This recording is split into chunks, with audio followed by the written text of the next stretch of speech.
Hello, everyone, and welcome to the very first episode of BCC's new short form and limited podcast, Ambassadors of Harmony Travel Memories. I am your humble host, Jill Tokac. My job title here at BCC is the Marketing and Recruitment Manager, and today I am joined by BCC alumni and a friend of mine, Amber Rodriguez. Say hi, Amber. Hi, everybody.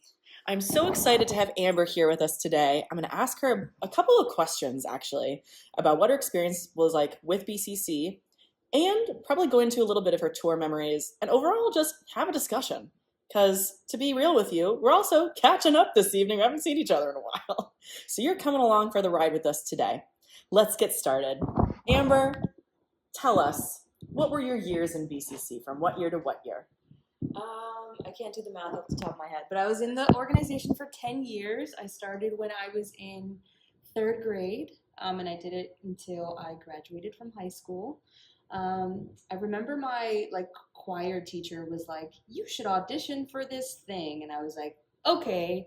So I went into a room and sang "Row, Row, Row Your Boat" a few times with a man named Darren Daly, who was the artistic director at the time. And then I got a letter saying that I was part of this organization called the Boston Children's Chorus, and I had no idea really what that meant or what it was.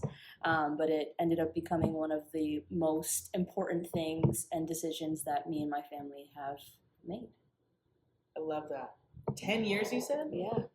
10 years is not a short amount of time. It's a long time. That is someone who has spent their formative years and their teenage years within the choir. Yeah. And that's honestly a treasure for us at BCC, is knowing that somebody joined when they were young and that they graduated with us. So that means your senior year, you graduated with BCC, is that right? Absolutely. Now, when you were in BCC, was it sort of dangled over you that one day you'd be going on tour with your upper choirs? A little bit, right? Like when you're in the younger choirs and you're looking up to premier choir, what was the upper choir at the time, and young men's ensemble, that is the goal, right? Mm-hmm. You want to pass your evaluation, you want to do everything that you can to get to the highest level of the organization, which we didn't know at the time, came with tour. Mm-hmm. So the older that we got and the more that we moved up through, the more it made sense that that's where we kind of wanted to be. Mm-hmm. And were you ever seeing maybe some older friends of yours or older folks within the choir? Did you ever see them go on tour and that got you excited to go? Yeah, there was definitely people that I looked up to, that I wanted to be like, that I saw have the opportunity to go on these trips and do these types of things, and I was like, I want to be able to do that. So before going on a BCC tour, had you ever been given the opportunity in your own personal life, whether that be a vacation or a school trip, to leave the United States? With my family, we've traveled to Puerto Rico because that's where our family was from. And when I was in high school, I went to Costa Rica once, but most of my travel had been domestic and within the United States. So then, why don't you tell us, what tour did you go on? I had the chance to travel to Vietnam and Cambodia when I was in high school, which is a trip that I hold very dearly to my heart. And I was able to experience that with people that I'm literally still friends with today. And we get to reminisce and think about that trip and just how close we grew over the 2 weeks that we were there. So when that location was announced to you, do you remember at all how that felt? It was kind of inconceivable at that time to think that I'm going to travel halfway across the world with some of my best friends. Yeah. That seems great. I have to get a passport. What do you mean? Yeah. And so all of these things, that we had kind of dreamed about for a few years at that time was finally coming to fruition. Now, had you known anything about Vietnam or Cambodia before going? The food's amazing. Yeah. That's about all I know. There's a lot of culture. One of my best friends is Vietnamese. Yeah. So I knew a little bit about, that, but not much. Okay. And in preparation for this tour, I'm assuming it was a lot of maybe learning about what those countries are like, but do you remember musically within the training, did it feel like you were preparing yourself to sing for a new audience of people, or did the training feel sort of similar to maybe an MLK concert? Was there anything different about the training you did before going on tour? I think the training felt a little bit more intense, like leading up to it, just because we were going to be singing with other choirs, right? And singing in different languages. And so that was a big deal as well, making sure that we could honor the countries that we were visiting by being able to sing in their native language as well. So you sang in their native languages. Yeah. That's cool. Was this something that was this difficult? Was this exciting? Like a little bit of both. Yeah. Right? I think there's a lot of pressure when you're trying to learn and sing in a different language, but it's also a lot of fun too. And I think we were really excited to be able to do that and to surprise people, right? I think when you're touring and people see a large group of Americans, I think for them, like the last thing that they were expecting was for us to do that, right? To sing a song that they could sing along to as well. And so that was really beautiful for us to offer that to them when they were offering their country to us. You get to your location. You go to these countries on tour with your choirs. You've rehearsed a whole bunch. You've probably learned a whole lot about the places that you're going. You're connecting with one another about traveling and also singing and making memories. Why don't we go into a little bit about anything that you remember at all about being on tour? What do you remember? There was so many things about Vietnam and Cambodia that stuck out to me. The food, the heat, the culture, everything. The flea market where we spent way too much money and tried to barter, and I was really bad at it, but it was so fun because we were doing it together. The homestay was such a beautiful experience, so we had the opportunity to stay with local families who offered their houses to us, their time, their food, and we got to stay with another singer in the choir. And so we had like a micro tour, even within the tour, right, where we're all in kind of different places and having our own different experiences at the same time, which was really cool. So what were the main things that you learned when you were on tour in Vietnam and Cambodia? I think one of the really important parts of tour is really learning about the history of the country that you're traveling to, right? So while we're there for music and to try the food, it's really important to understand what the people of the land went through, right? So I remember in Ho Chi Minh City, right, we visit this vast underground network of tunnels used during the Vietnam War, where you can crawl through different sections of the tunnel and see war artifacts and, experience that area. And that was really important to us. Or in Cambodia, where we're visiting this genocide museum in Phnom Penh, um, and learning about the Khmer Rouge regime and all of the things that took place at that time.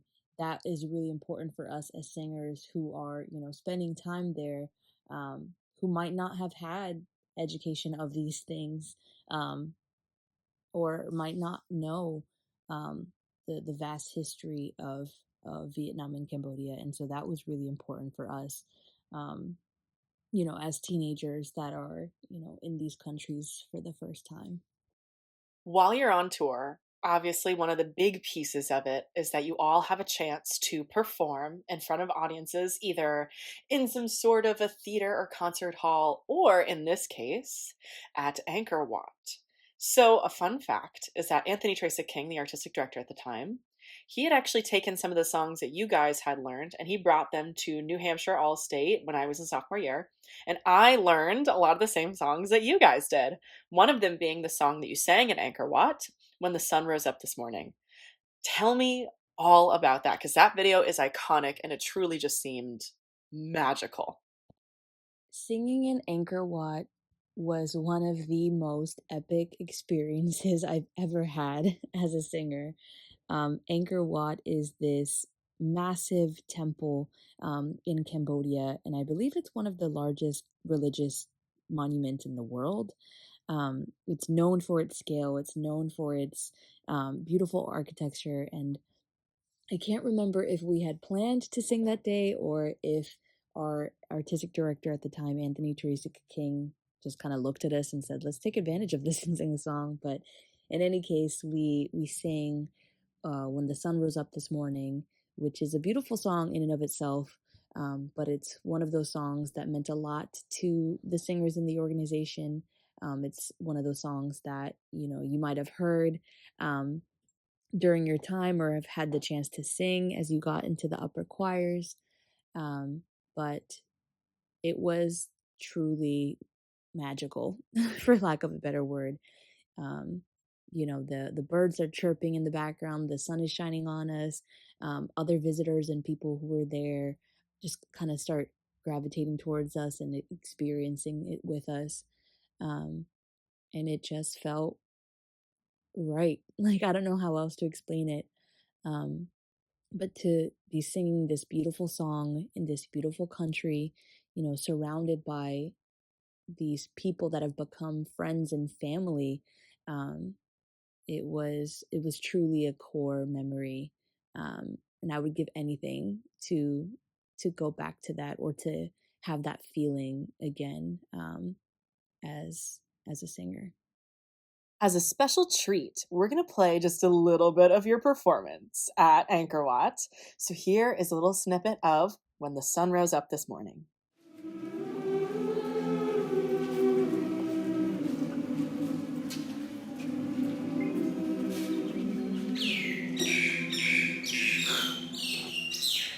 When the sun rose up this morning, I was smooth as a pebble. I was fresh as a river. When the sun rose up this morning.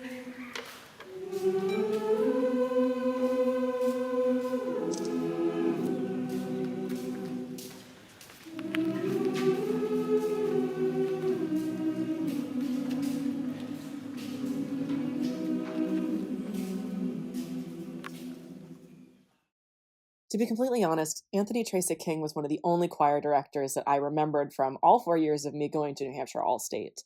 And the reason why I remembered him so clearly is because of the way he taught the music to us. So when he taught When the Sun Rose Up This Morning to all of us, he went over not only what this should mean musically, but where we should feel it in our body, what this song is truly about, and the impact that this song has on us as singers and to everybody else as a society. And what I remember at the end of us singing this song is that we all exited the theater and then the audience had to sit there feeling the impact of this song. So could you go into a little bit of why BCC's teachings are so important and how it differs us from everybody else? Yeah, and I think what I deeply appreciate and many other singers appreciate about BCC is its commitment to social justice through education outside of, the technical training. Um, Throughout the year, not just for tour, we're engaging in dialogue about diversity, about rights, about how to foster radical empathy, and those are not necessarily conversations that I was having at school, or having with my friends in other clubs or organizations.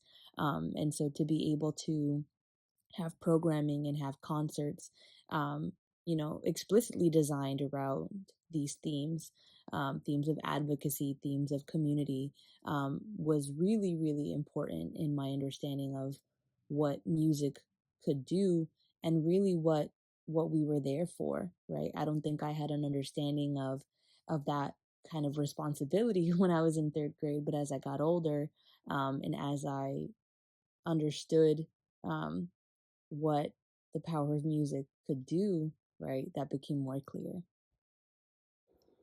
So now that we've gone through some of your tour memories, I want to touch upon two things that I think BCC creates out of a singer here. One is an ambassador of harmony, and another is a global citizen.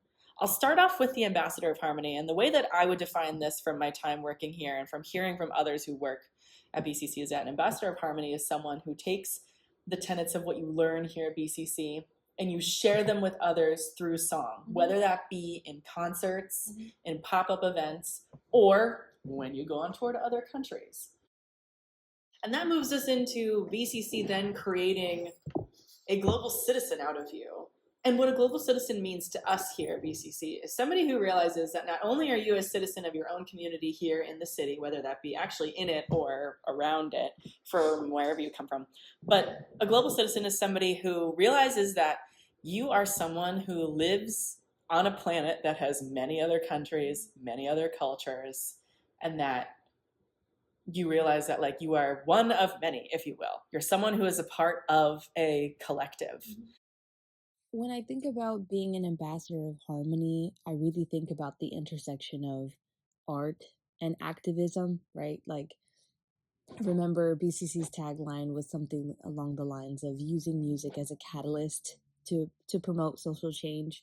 Right? We're using music to inspire and to connect and to bring people together. And I think I had an understanding of that within the city of Boston, right? Where we're having all of these local concerts and bringing organizations together and advocating for our communities. And so when we bring that to a larger scale and when we leave the US and are considered global citizens abroad, I think that just means doing the same exact thing in a different country, right? Using music as a tool that breaks the language barrier, using song as the thing that connects people in places that you might not have ever been to. But the goal remains the same, right? To cultivate empathy, to challenge inequality, to inspire social action that can happen, here or abroad. And I think it was really important for us as teenagers to be able to experience both. To finish up, I would love to hear a little bit of like, if you could sell to our audience, this is why BCC tours, and this is how you should support us because we want them to tour. How would you do that? Sell us, tour. If you have the opportunity to support the Boston Children's Chorus in going on tour, I strongly encourage you to do so. I went on tour over a decade ago and still it remains one of the most beautiful and transformative experiences. And I feel so privileged to have been able to be a part of that. And you may very well be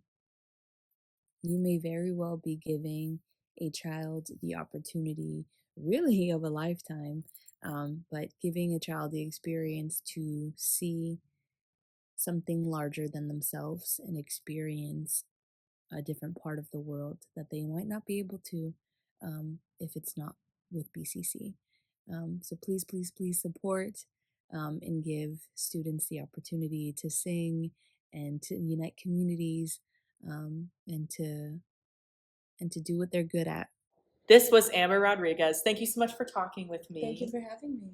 And that was our first episode of Ambassadors of Harmony Travel Memories. I'm Jill Tokac, your humble host, and we will see you next week with another alumni. Take care and have a wonderful day.